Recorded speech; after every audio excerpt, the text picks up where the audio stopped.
Hello beautiful people, I welcome you all to WeirdlyWired. To those who are new to this channel, my name is Rishi Dhoble. I am a first year undergraduate student of the Department of Mechanical Engineering enrolled in this dual degree course at the Indian Institute of Technology Kharagpur. Today marks the beginning of a very special series, Hitchhiker's Guide to Named Reactions. The aim of this particular series is to increase your knowledge of organic chemistry in general and brush up your concepts on various reaction mechanisms. This is obviously a Star Wars inspired series. Anyways, so without wasting any more time, let us begin with today's episode 1, Aldol Condensation.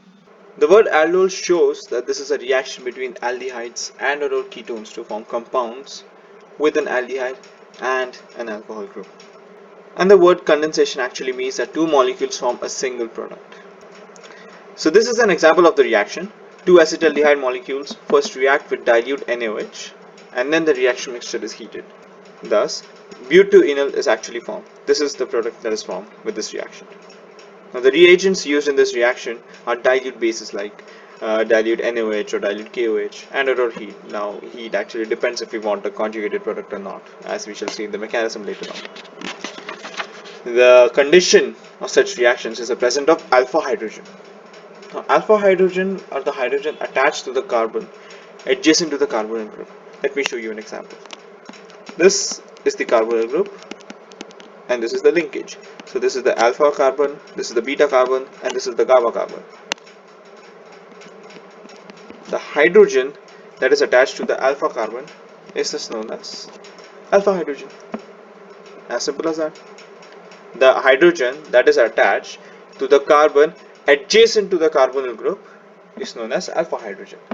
And alpha hydrogen are actually very acidic in nature because the negative charge, the negative ion that is formed over here is in conjugation with oxygen. Now, since anything that is in conjugation with oxygen is 10 times more stable than it is in conjugation with carbon, so such negative ions are actually stable. These are quite stable, and thus the alpha hydrogen is quite acidic in nature. Let us have a look at the reaction mechanism. Let me just draw the structure for you over here.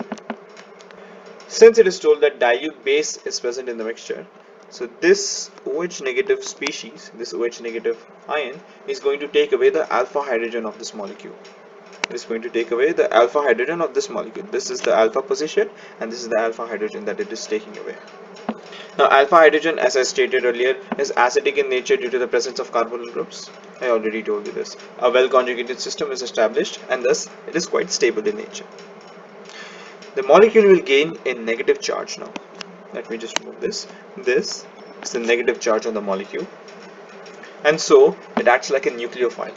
Now, nucleophiles are species that are quite rich in electrons. They need a positive charge. These are positive charge lovers, as I have stated. The pi electron in this molecule, the pi electron system, the pi electron pair will shift towards oxygen as it is more electronegative than carbon.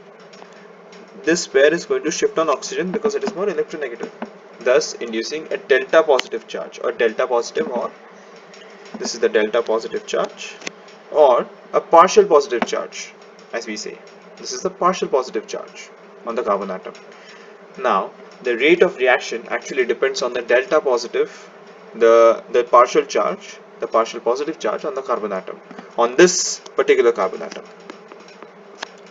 The more the delta positive, the more the partial positive charge, the more easy is the nucleophilic attack. If the charge over here is more, then the attack of the nucleophile is much more easier. So once this nucleophile has attacked, the compound formed is as follows. Now the H plus that was taken away earlier, so this H plus is going to come back. This H plus is going to come back, and it is going to form the alcohol group of the compound. So this H plus, let me just draw the arrow over here. The arrow is always from more electrons towards less electrons because that is how we represent it in organic chemistry. This is the correct representation, and the final product that is formed is this one. The reason I am writing H over here like this will be clear in a moment. So this over here is the aldol product. Once I heat the reaction mixture, it is going to dehydrate. it is going to dehydrate minus H2 to form a conjugated system, to form a conjugated compound. It could have dehydrated the other way as well. Let me just draw the compound over here for you. So the final compound is, this is the dehydration process that has taken place. This H2 is removed over here. Now it could have also dehydrated the other way. It could have taken this hydrogen over here and it could have dehydrated in towards this side, but then again it would not have the conjugation, it would not have the desired conjugation, and anything that is in conjugation with oxygen is 10 times more stable than it is in conjugation with a carbon atom. So why shouldn't a compound be more stable? Why shouldn't it be in conjugation? Because conjugation produces stability. Everything that happens in chemistry is only for one final goal, and that is stability.